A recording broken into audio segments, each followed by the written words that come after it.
or to this computer. All right. Good evening, everyone. So, welcome to our fourth session on our series of a Holy Week primer. Today, or my name is Michael. You guys remember me from the first session.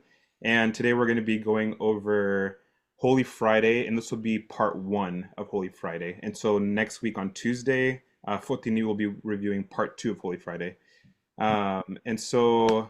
As far as our agenda for today, just a quick recap of our goals for these seminars is just to give you, an overview of what to expect, Holy Week as far as the structure of the services as well as the hymns. So we'll be going over some of the Byzantine hymns in both notations. And so today specifically, we're going to be going over the royal hours, also known as great hours from Holy Friday morning. And we're going to be going briefly over the structure as well as some selected hymns. And then after that, we're going to be going over Great Vespers, which is done Holy Friday afternoon. And then the structure of the Great Vespers, it's pretty common compared to the Great Vespers throughout the rest of the year. So for this, we'll focus mostly just on some of the highlights of the hymns. And then we'll close with a quick question and answer session at the very end. And really quickly, before Michael continues on, um, please message while he's teaching. Please send in your questions during the chat. And we will definitely be looking at that chat and answering them at the end of the session. So, you know, as you have a question that pops in, ask a question. It's always like really good to have. Awesome. Yes. Thank you, Christopher, for the reminder. Please ask any questions you have, and then we'll go over all of them together at the very end. And then just a quick recap of the goals of these seminars. It's just to assist us, both musicians and lay people alike, to better understand the Holy Week services, as well as develop an understanding of the structure of the services, and then learn what some of the popular hymns, or maybe some of the more difficult hymns. We'll review those together, and how to chant them. And so, well, quick. This is just a brief, overview of the royal or great hours. And so there are 4 hours. There's first, third, sixth, and ninth, and those correlate to specific events that occurred during the Passion of Christ, specifically in this context. And so, generally speaking, we do royal hours 3 times throughout the whole year. So we do them the eve of Nativity, the eve of Theophany, as well as Great Friday. And broad strokes, these are very penitential services, very somber services, which is why, one, it's not permitted by the church to celebrate a divine liturgy on this day that we do royal hours. And two, we're also not able to do this service during the weekday, or sorry, during the weekend, so on Saturday or Sunday, because that's more of a festal time of the resurrection. So that's why, when we had Christmas, I think it was Monday this last year, we ended up doing royal hours. We pushed it back to Friday because we couldn't do it on Sunday. And so for first hour, it's, you know, way back in the day in ancient tradition times, that was like 6 a.m. was when they would do it. And so this sort of recaps about the judgment of our Lord by the Council of Caiaphas. And then third hour, 9 a.m., the judgment of our Lord by Pilate. And then sixth hour, which is typically at noon, is the crucifixion of our Lord on the cross at Golgotha. And then ninth hour, 3 p.m., is the Lord's death on the cross. And so thematically, that's sort of what each hour encapsulates within the context of the Lord's Passion. And of course, thematically, it'll be different if you celebrate royal hours for Theophany and for Nativity. And the reason it's called royal hours is because historically it was attended by the emperor and Hagia Sophia in Constantinople. And so that sort of kind of shows you how important these services were regarded, that even the emperor, not just him, but his whole entourage and all the hierarchies, they would come and attend the service, which is how it got its name. And so as far as the structure, like most services, it begins "Blessed is our God," followed by the Trisagion. And then you have the opening psalms, and then the Troparion and the Theotokion. In this case, they're just plainly read. And then the idiomela, those are the first hymns that you'll be chanting for each hour. And then following that, then you have a few readings. So from the Old Testament and the Epistle. And then when it comes to, the style of reading these, the general rule that I follow is Old Testament readings are just plain chanted, so you're not going to really embellish them in any way. However, for the New Testament readings, so for example, the Epistle, that's when I would start to and do it in the more intoned way, which is what we call kriton. And then the priest will read the Gospel, and then you'll have the trisagion prayers, the kontakion, and then the closing priest prayer. And then this will be done 4 times, so for each hour, for first, third, sixth, and ninth. And then now we'll be going over some selected hymns. Let me just minimize this real quick. Sorry, I'm going to be playing a little musical chairs with my slides, so just bear with me.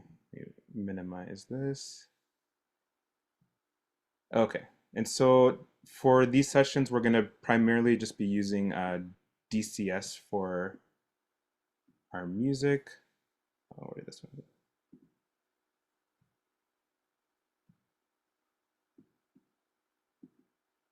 Yes, I know, a lot of tabs.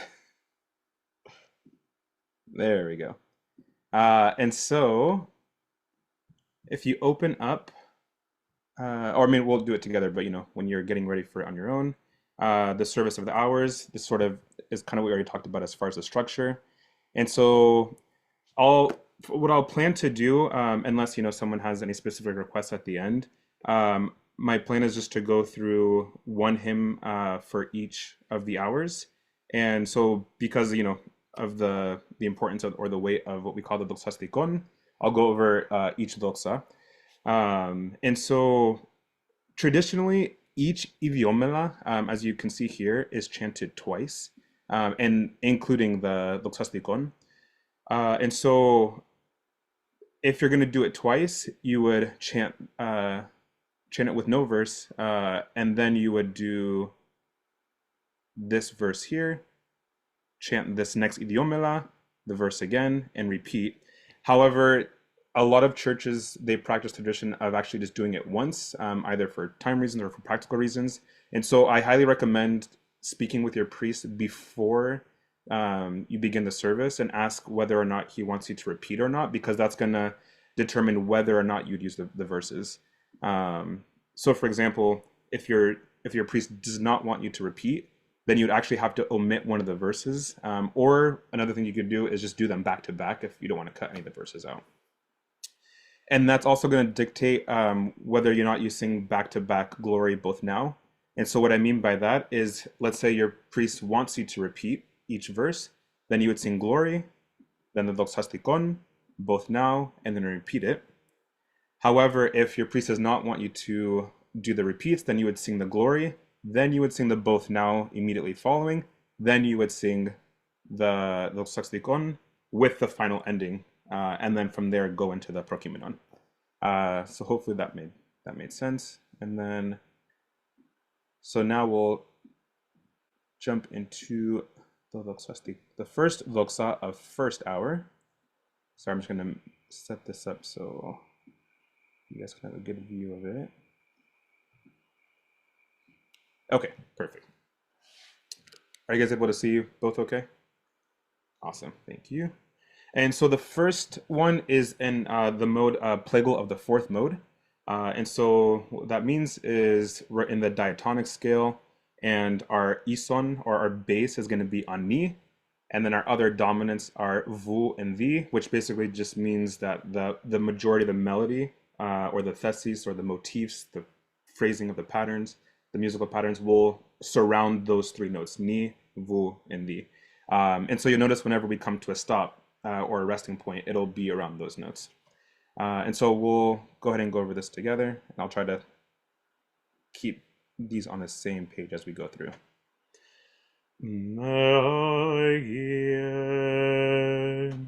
Glory to the Father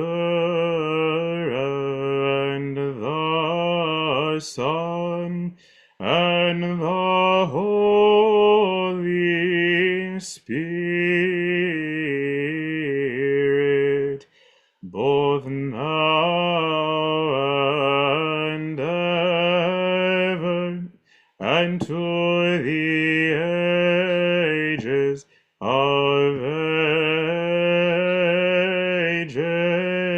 ages. Amen.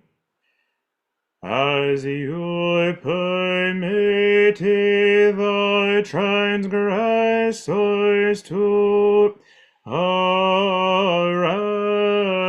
you, Lord, you said to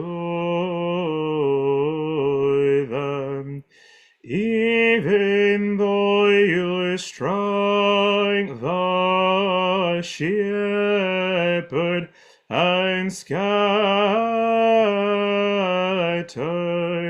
the sheep, namely my 12 disciples, I could summon more than 12 legions of angels, but I forbear so that the unknown and secret things that I showed you through my prophets may be fulfilled. Glory to you,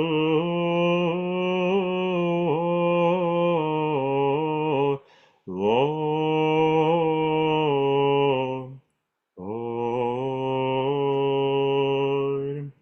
And so the way that I did that was under the assumption that it was only going to be done once. That's why I did the glory in both now back to back.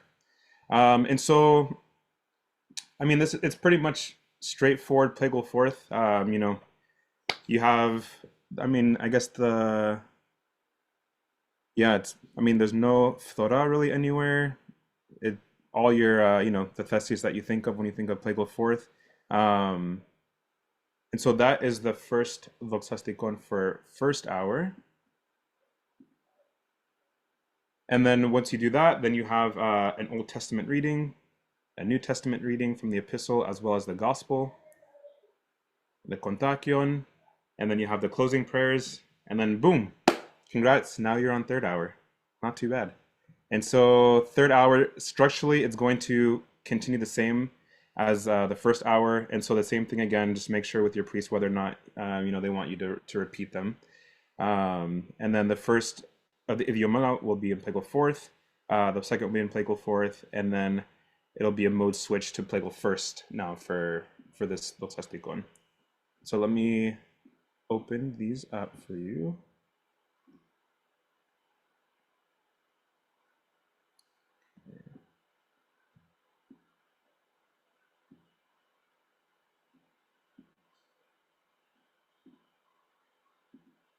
Western notation. There we go. Cool.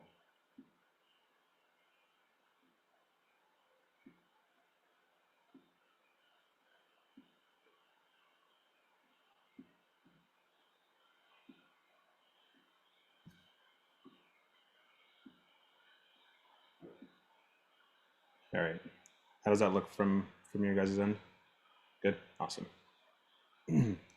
So this one, like I said, is in plagal first, and so as far as modal theory, what that means is we are still in the diatonic genus. However, instead of having a base of ni, now we have a base of pa. And not only that, but our dominants now are going to be pa, vi, and ke. And so again, what that means is a lot of the melody, the melodic patterns are going to be based off of those three notes, as we'll see here. And then I'll do it again where we do the glory both now back to back and sing it with the final ending.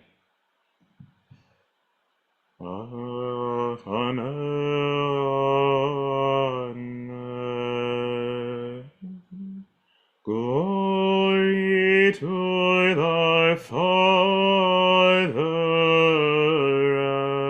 and the Son and the Holy Spirit, both now and ever, and to the ages of ages. Amen. As you led to the cross, O Lord, you said something like this, for which deed do you wish to crucify me, O Jews? Is it for bracing your paralytics, or for raising your dead, as if from sleep? I cured the woman with the flow of blood. I had mercy on the Canaanite woman, for which of my deeds,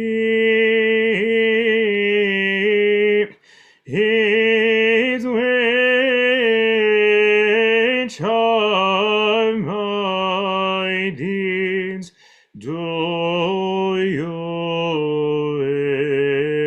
wish to murder me, O Jews? But you will look on me, the Christ, whom you now pierce. O transgressors of the law,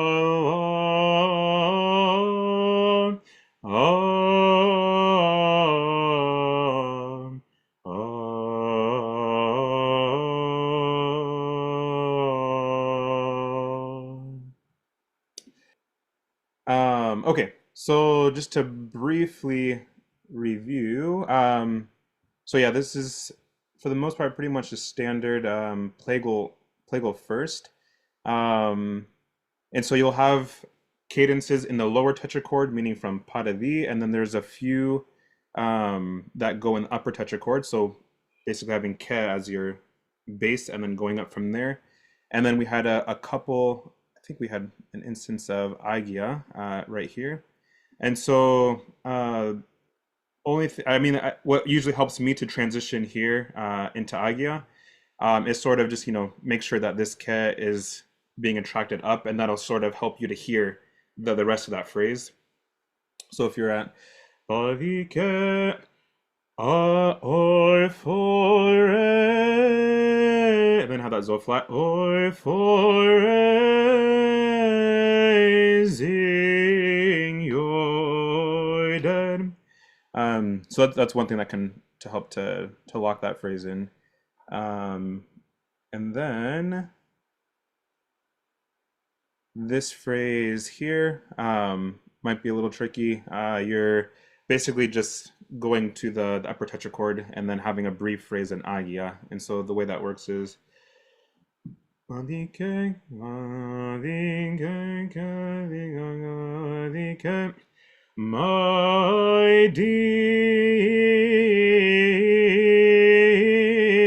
which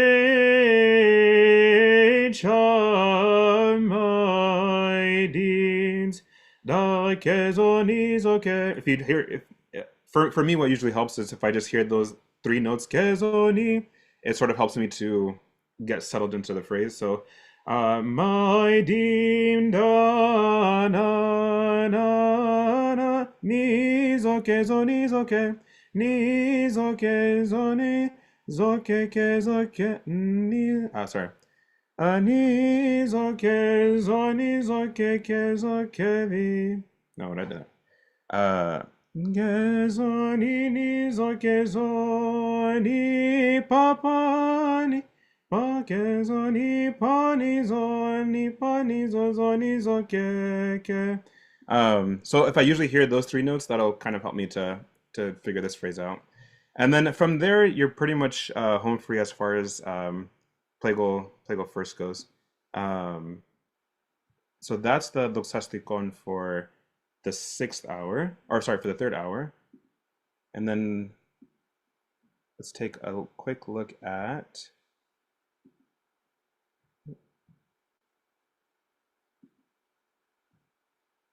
While Michael is pulling up the sixth hour, you might take a note of the practice techniques that he was implementing here, where he sings in the solfege first to make sure that his intervals are clean, that he's in the scale that he's trying to hit, etc., and then just kind of repeating. This is really, really good technique for all church musicians. If you're trying to learn a new piece of music, the common saying is 100 times paralagi, one time melos. And so that means, 100 times do it in solfege, right? And then do it once with the melody, with the words. And that's just kind of just good practice. And it really helps develop an ear for intervalic training. Um, and that's pretty much all I have to say, like, about that. Yeah, absolutely, yeah. A really, really good point to hone in on. Because honestly, what it really comes down to, like when you're reading notation, especially, it it really helps to like hear it before you're even gonna actually sorry both notations singing in general to hear it before you're gonna sing it. um and in the case of Byzantine chant, when you're reading music, the music really only functions as like a mnemonic device of something that you already know or that you've already heard before. It's never really like you're looking at something for the first time while you're chanting it in church, and then hoping for the best. It's sort of like it's reminding you of a musical pattern that you're like, oh yeah, I know what this is coming up. You know what it's supposed to sound like, and then you just sing it. And it obviously will match what's on the page. And some of the master chanters in Greece, from what I was told, is that this was so ingrained in them. Like it was such a mnemonic device for them that they would actually turn the page of the music halfway through the page. So let's say they're training, on it in a book, and they're only halfway through the page. They'd already know what's coming up for the rest of the page, and so they would turn it and start to look ahead for the rest of the hymn. Which to me, when I was first learning, I was like, that sort of blew my mind. But it showed me, sort of what is going on in their heads. So they already have it, what it's supposed to sound like in their ear before they're even chanting it. And Padalagi, as Chris was saying, is an incredibly useful way of helping to achieve that. And so now we are on the Voxasticon for the sixth hour. And so we're staying again in the same mode. So Plagal first. So again, to recap, we're in the diatonic genus. East one is on ba for the most part, unless we changed to ke like we saw in the previous one, or the in the Agya phrases. And then our dominants are ba, vi, and ke. So with that being said, let's give this a shot. And then I didn't mention this before, but each mode has its own apikima to help you get into the mode. And then so for Plagal first, it's aneones, which I did before. And then I didn't mention it earlier for Plagal fourth, but it's neagia. And so as we go through the different modes, I'll sort of be using those to help get us into the mode. Ana,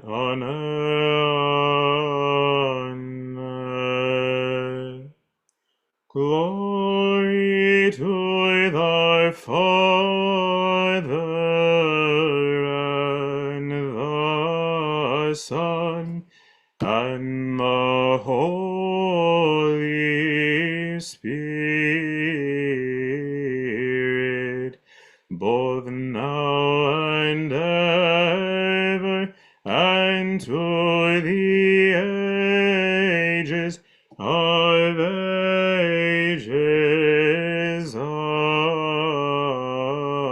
Amen. Come, O Christ, bearing people. Let us contemplate how Judas the betrayer and the unlawful priests conspired against our Savior. Today they declare the immortal Logos as deserving death. They delivered him to Pilate and had him crucified on the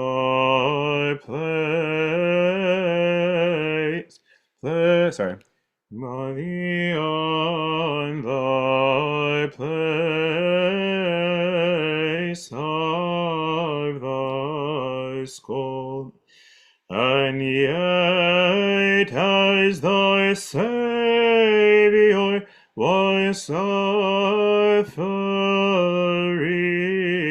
these things, he cried aloud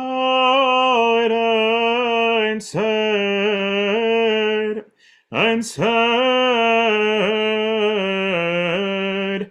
Father, forgive them this sin, so that the Gentiles may come to know my resurrection from the dead.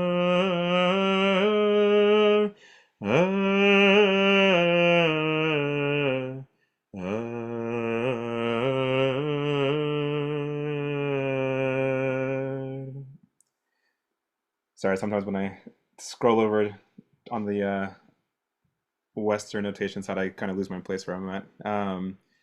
But so again, this is Plagal first, and then sort of briefly kind of look at some of the different musical patterns that we have here.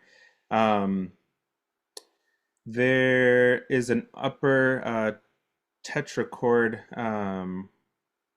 theses here where we cadence on ke, and so in order to kind of help us get into the upper tetrachord, one thing to kind of note is this ga sharp. And so the ga sharp is going up because it's attracting and sort of hinting, okay, it's sort of showing you we're now heading upward, and so that's why the ga is sharp there, because it's getting tugged at by that upper tetrachord that's about to come. And so again, to sort of hone in on that, Logos as deserves the guiding. And that sort of kind of lets you know, oh, okay, something's about to happen. We're about to kind of ascend. Deserving death. And something that I like to do, it's not written in here, but another completely valid way of interpreting this thesis, to sort of swing you up into the upper tetrachord is I sort of add another gorgon on the ke where the ison is. It'll sound like this. So deserving death. But I mean, either way, is perfectly acceptable. And then right after this, we enter into a agia phrase. However, not just agia. You see a little funny symbol here, which is an odd gem. And essentially what that does, it's a permanent zo flat. And so this note is a zo. So zo.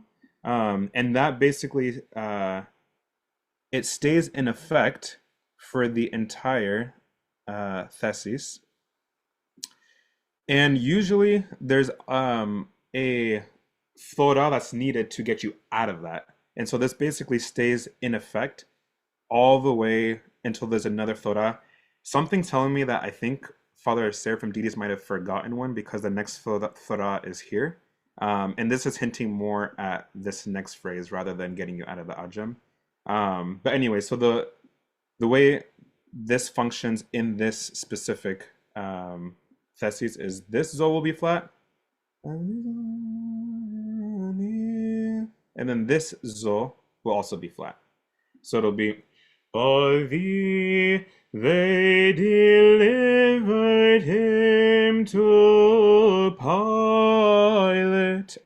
And then once you finish that, then we're back into our standard plagal first. And then we keep having our plagal first until we have our next upper tetrachord thesis. And so we have another thora here.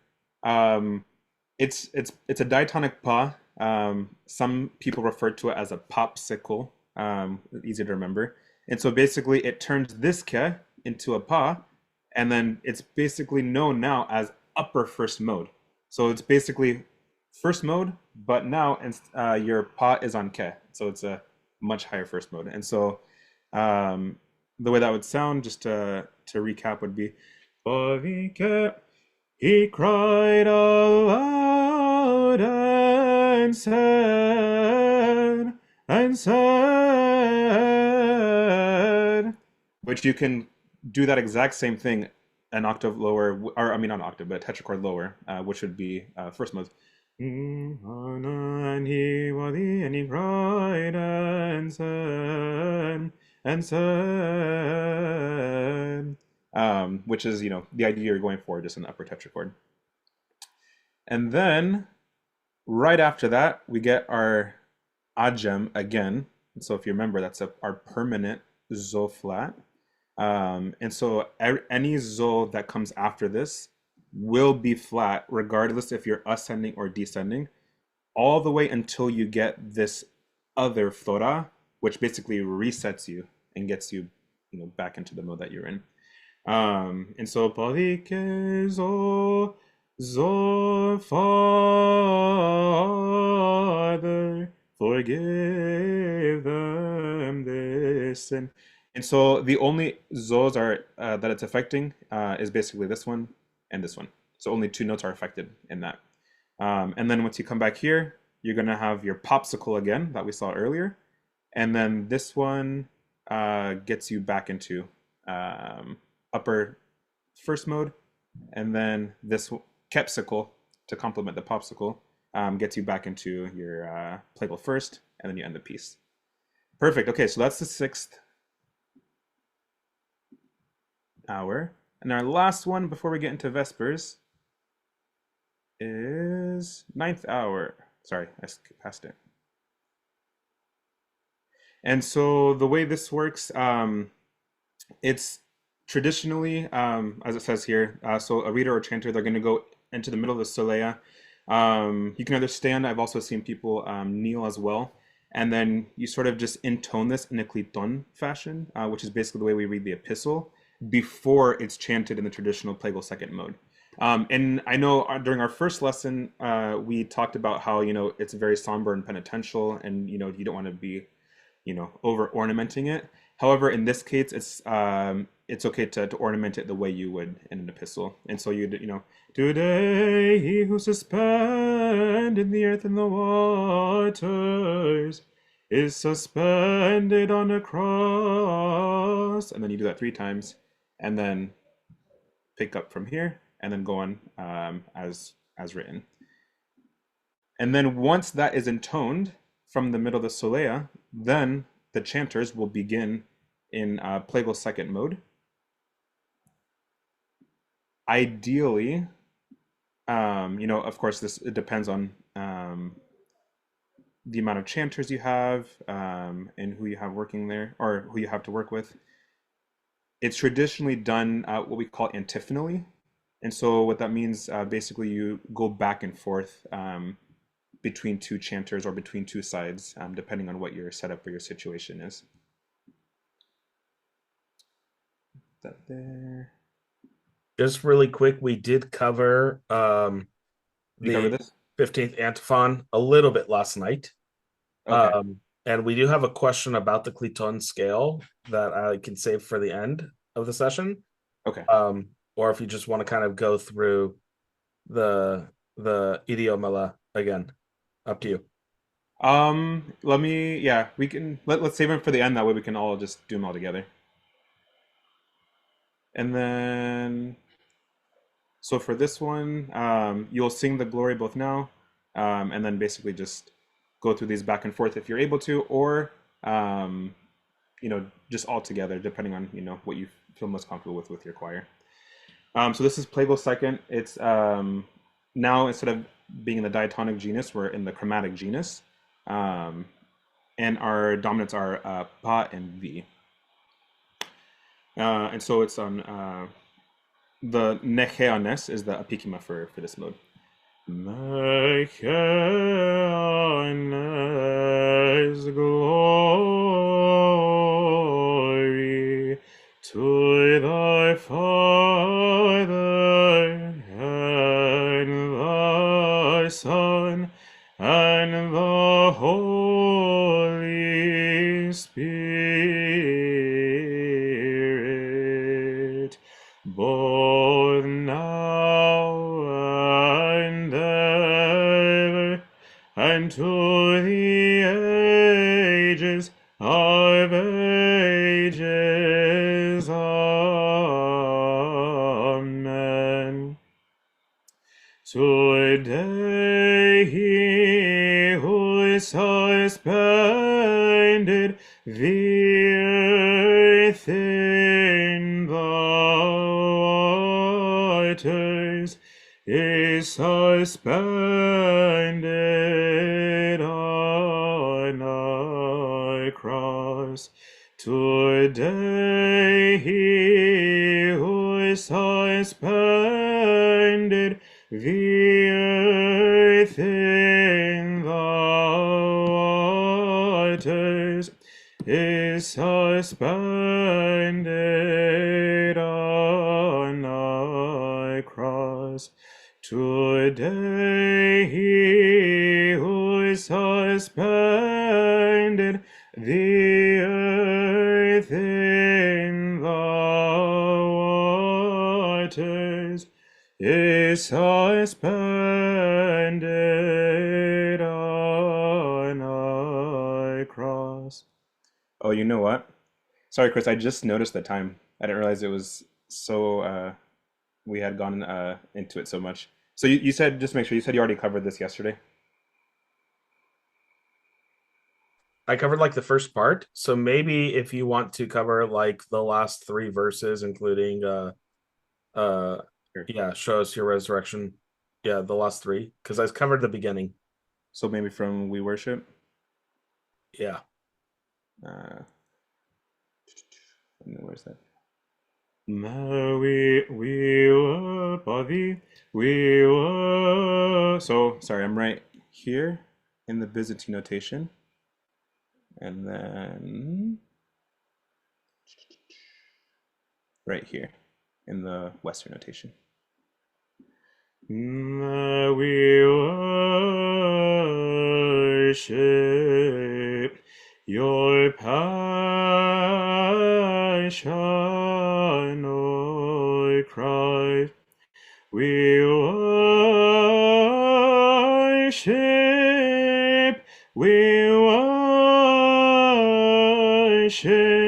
your passion, O Christ.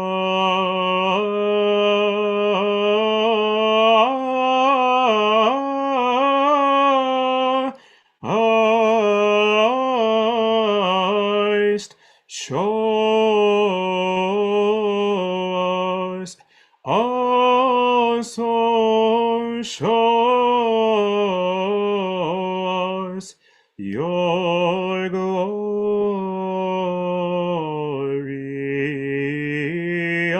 resurrection.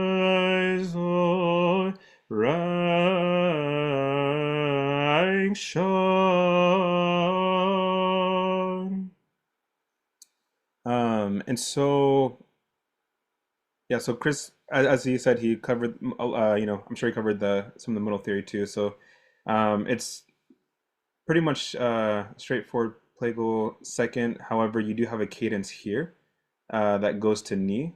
So just watch out for that, and then you're pop right back to your pa ison, and then this will probably be the most challenging part is the we worship.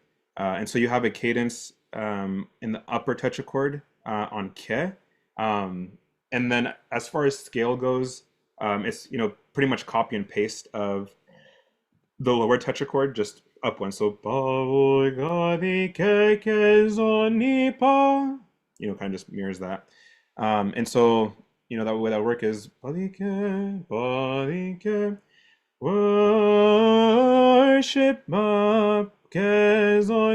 papani. So it's pretty much the same scale up there. And then for here, you just want to make sure you're really you really know which note you're on here, just so you don't kind of get all jumbled up. And so I'll just do it one more time slowly, just this part, just to kind of help lock it in. Your passion, O Christ.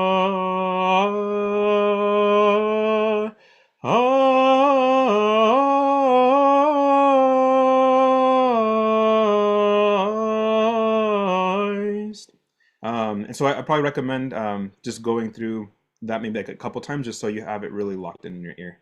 Um, and then that brings us to the end of the royal hours.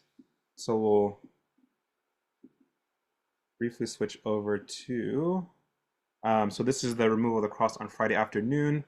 So I don't think we'll have too much time to go through a lot of the hymns, but it starts out first mode. If you look at, these hymns, it's pretty much standard first mode, no floras. To sort of watch out for here. Your dominants are your pa and your ga, and sol and diatonic genus. Then you go to second mode for the next three hymns, plagal second, and then you have your first loxastikon in plagal second.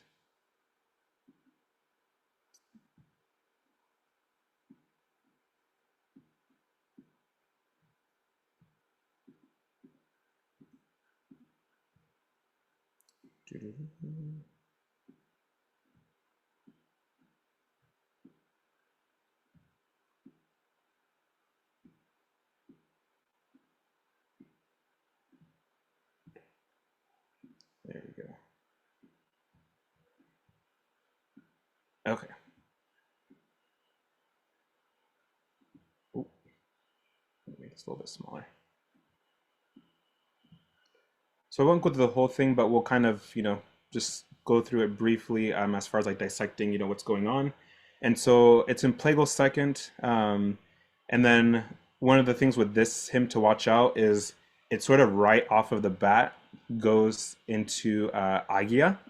So that's just one thing to watch out for. And like I mentioned before, one of the things that helps to sort of, cement you and get you into the Agia theses is those attractions. So the way this would sound is Necheanes. So to start you off, Necheanes. Oh, how could thy unlawful.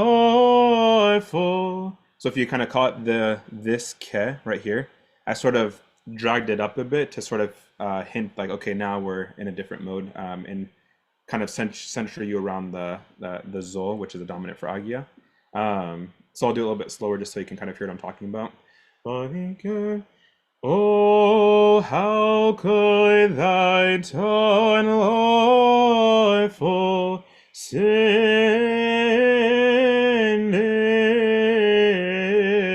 on. Now you're after that, then you're back into your plagal second.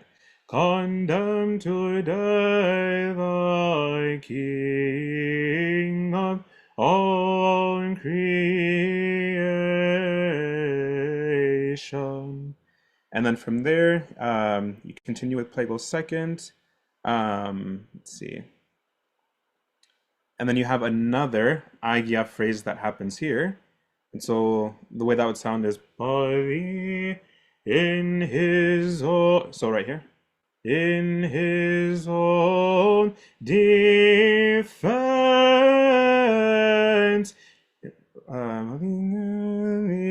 In his own defense he reminded them. And so the way that kind of works is you go up into the upper tetrachord of plagal second for a little bit. That's your upper tetrachord. So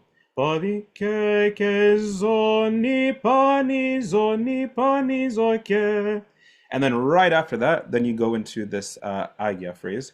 And so again, I use the same trick of, making sure the end of this ke is kind of going up to sort of help you cement it. But in his own defense, he reminded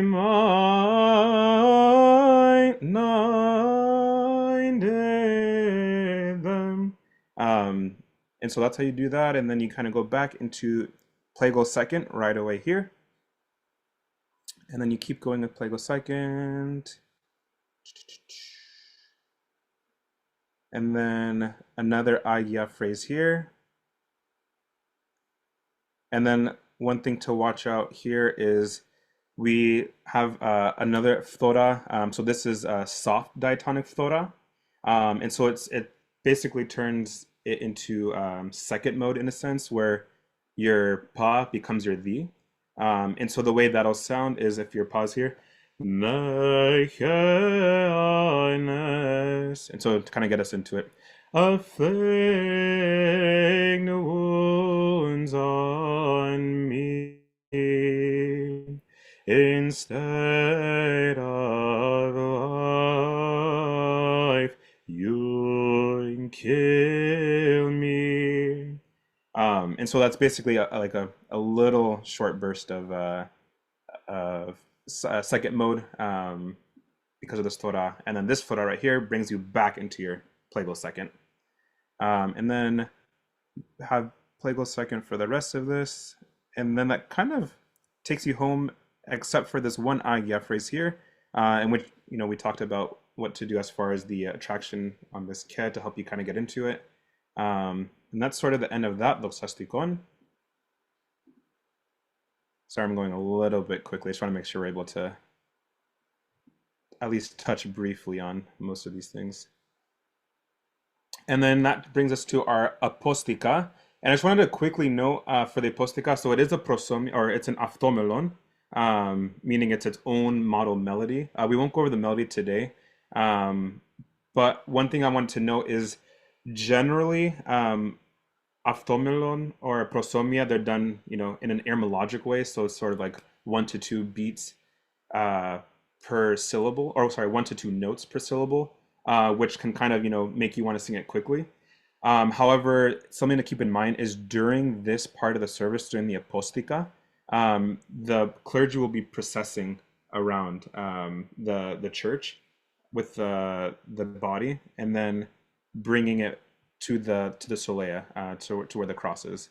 And so, in order, practically speaking, to give them time, you probably want to do this at a more, even stately tempo and make sure you're not rushing, just to give them enough time. And if you guys would like, there is a composition where this first one is actually done in the more longer setting. And so if anyone is actually interested in that, to give their priest more time, feel free to reach out to either me, Chris, or Ross, and we can provide you with that. And then the last thing we'll go over is just the doxasticon for the apostica. This is sort of a well-loved doxastica for chanters, seton anavalomenon. Oh, that was not it.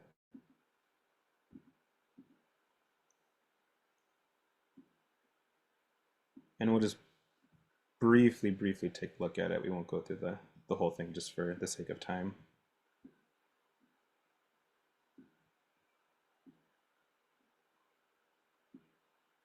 So this is plagal first, and so as we mentioned, that's your diatonic genus with your dominance on pa, di, and ke, and then the pikima is ane, anes.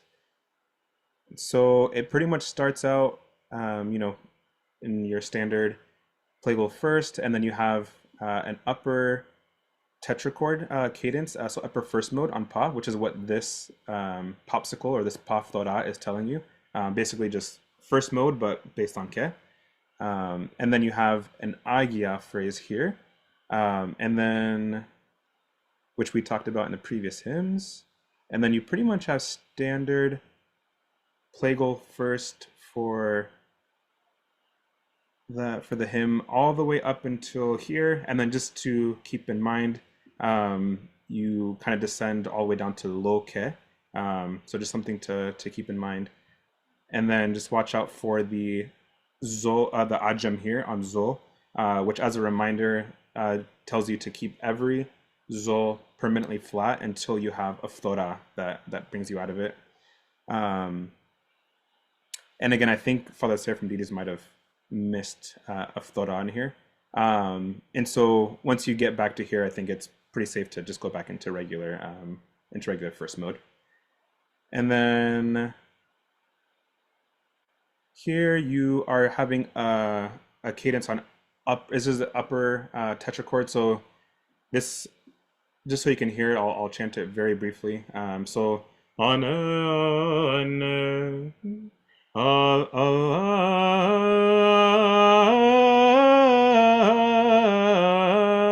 and so just make sure you're able to kind of hear the jump from this note to this note.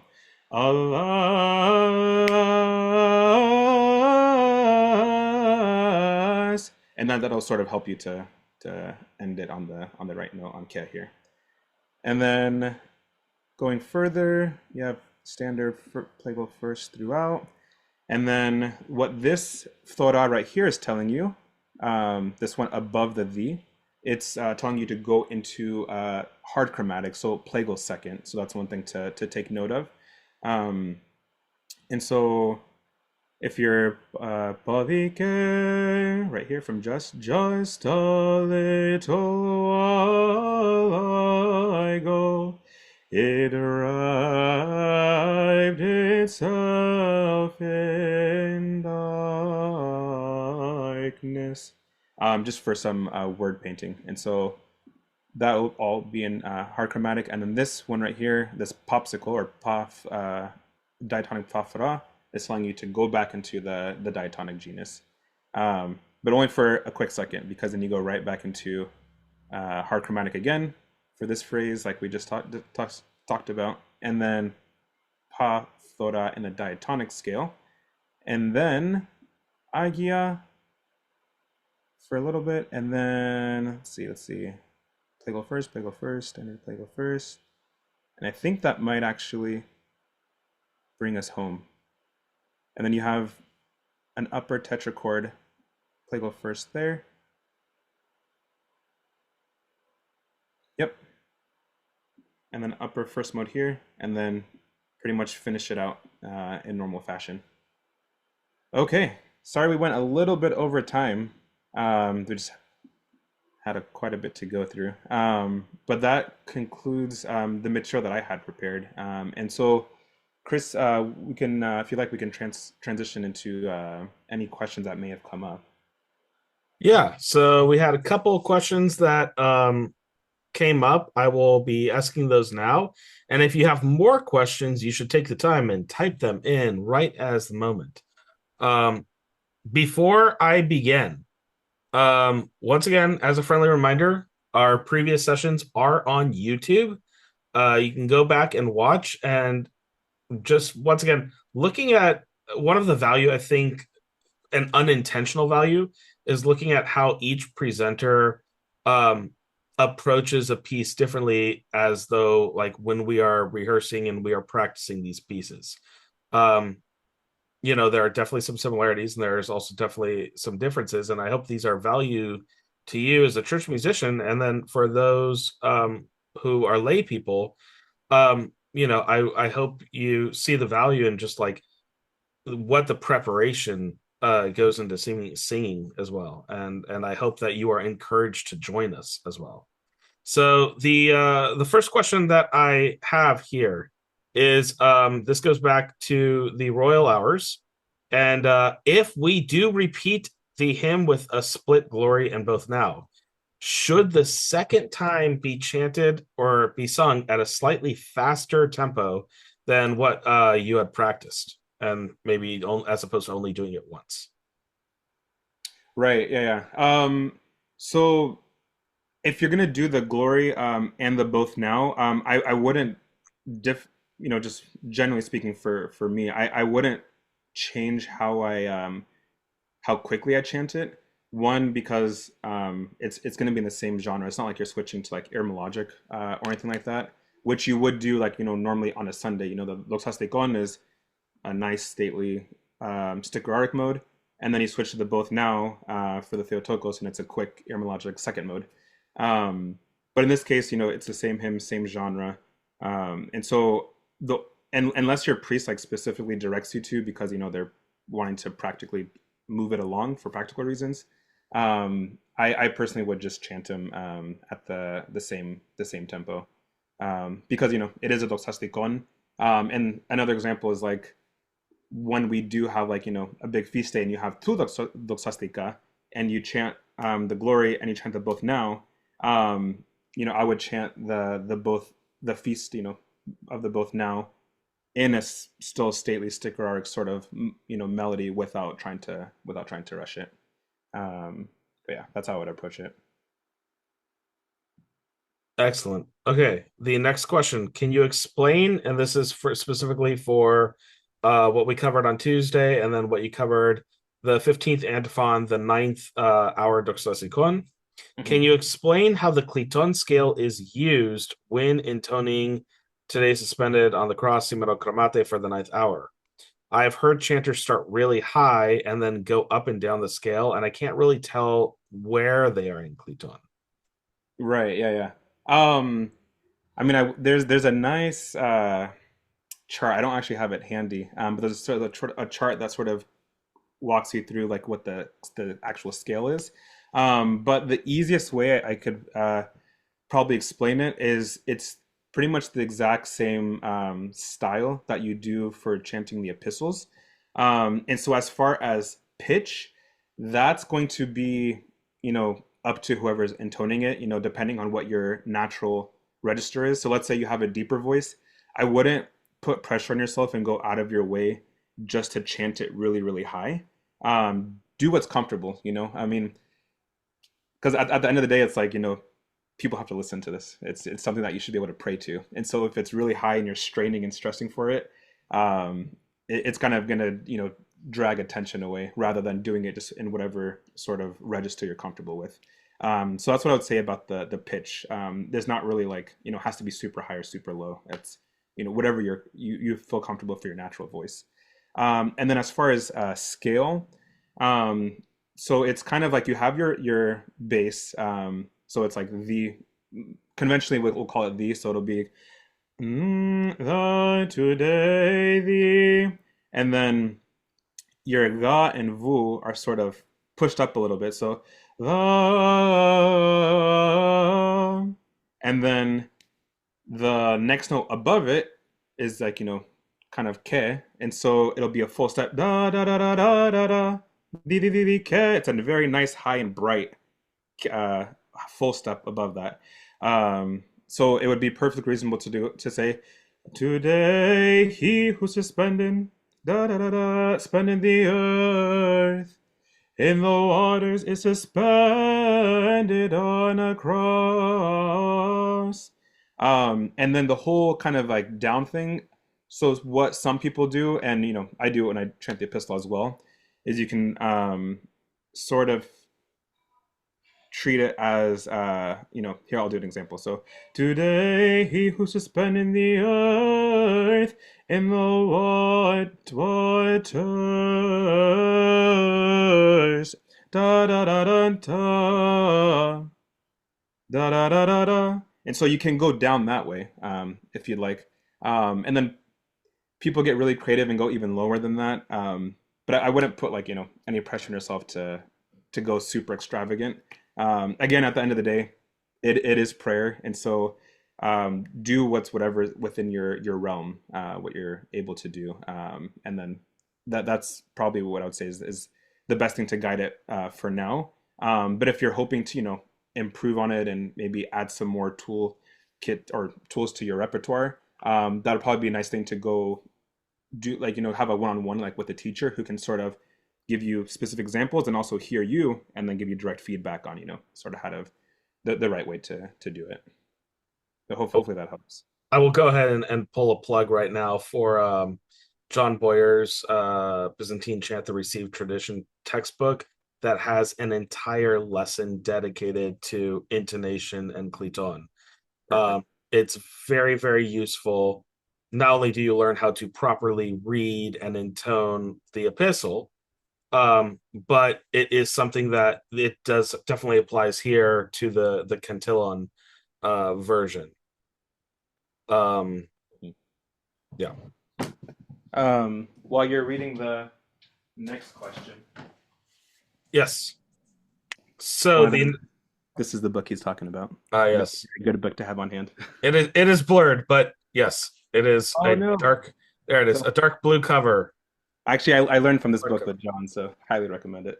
I also learned from this book. Awesome. In addition, it's called Byzantine Chant: The Received Tradition. It is for the just published. It actually has its own website, bizchantlessonbook.com. There you go. The, the best domain names are the ones that are just taken up and you can get there as easily as you can. Okay. So, as a general rule, if you see a soft chromatic thora on pa, should you treat that as a soft chromatic the? Since the soft chromatic thora sign is the same for vu and the, I get confused as to what note to treat it as. Yes. What we were just doing a hymn with that, weren't we? I believe we were doing Was it? the Plagal first. Was it? It was Plagal first, wasn't Yeah, it? it was the Doxasticon of the Great questions. Sorry, it's easier to explain in context. So if I open these up,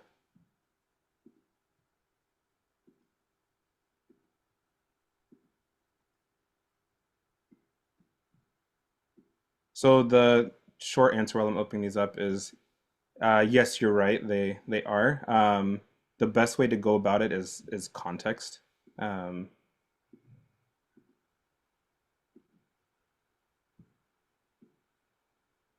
there.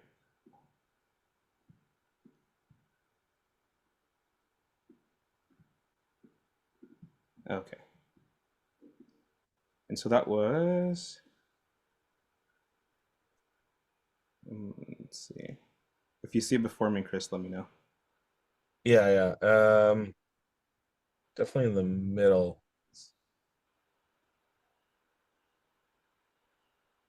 So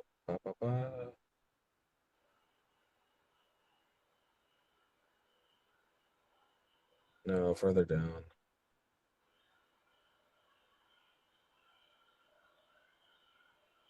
Maybe it wasn't on this particular hymn. I thought it was. Was it from the sixth hour, or was it from? I thought it was like we just did it. Oh no no. No, but the glory, the glory, the glory, the glory, the glory. This No, one. it's This one? yeah, it might be. I thought it was from the plagal first, but Yeah. yeah, it Okay. is. There it is. Look at that. Sorry about that, guys. Okay. Instead of life, you kill. Okay, open that. We'll quickly open this.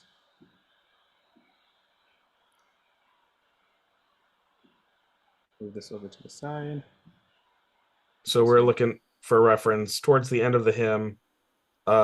Instead of life, you kill me. So this kind of actually just shows like a little bit of, once again, paint texting as we're going. Okay, here you go.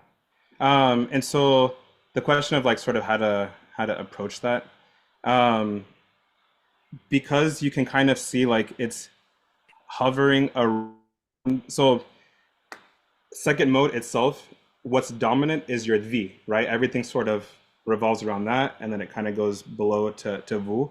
And so if you treat this as the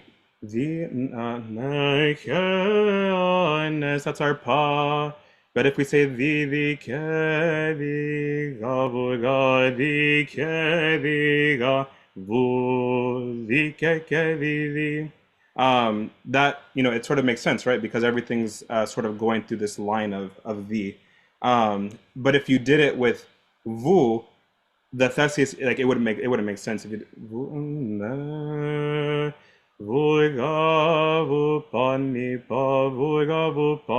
it's like that within the realm of second mode, you don't really go to ni in this context.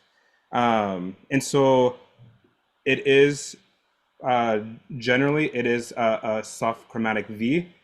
Composers who are very, very nice will actually clue you into when it's supposed to be a vu because they'll actually like have like a vu symbol next to it.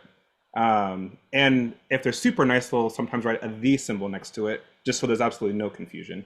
But generally speaking, it is a V. Also look at context just to make sure it makes sense with it. Like, does it look like a thesis where that should be a the? And that will sort of answer your question. And then one thing to sort of help with this jump, because it's not, that maybe that intuitive a jump if you're, kind of hearing it for the first time, from this theoretical vu back to this the, you can sort of anticipate that third and go up to it a little bit early. And so what I mean by that is, my kindness, the instead of life, you kill me. And that can sort of help you to make sure you land right on that theoretical V. Instead of you life, you kill me, because you kind of have to hit it out of nowhere. And it is kind of jarring to just hear it, punch like that. So if you kind of you kill me, it's a nice ornament to kind of put there. But was there any other parts of that question, course, or does that kind Nope. of okay? So I think that's going to be it. Thank you for hanging out with us tonight. We really, really appreciate it. And once again, I hope that you see the value of these we say it's a primer, and some of you are this early exposure to the hymns, early exposure to learning the hymns, but I hope you see value also in seeing on how we approach these hymns for practice in order to prepare as well. um I hope to see you next Tuesday. I'll have this uploaded, and then we are going to have do I spoil it? Yeah, I spoil it. We're going to have more guest presenters, including a new one. So have a great evening, everybody. Thank you guys for coming. Have a great night.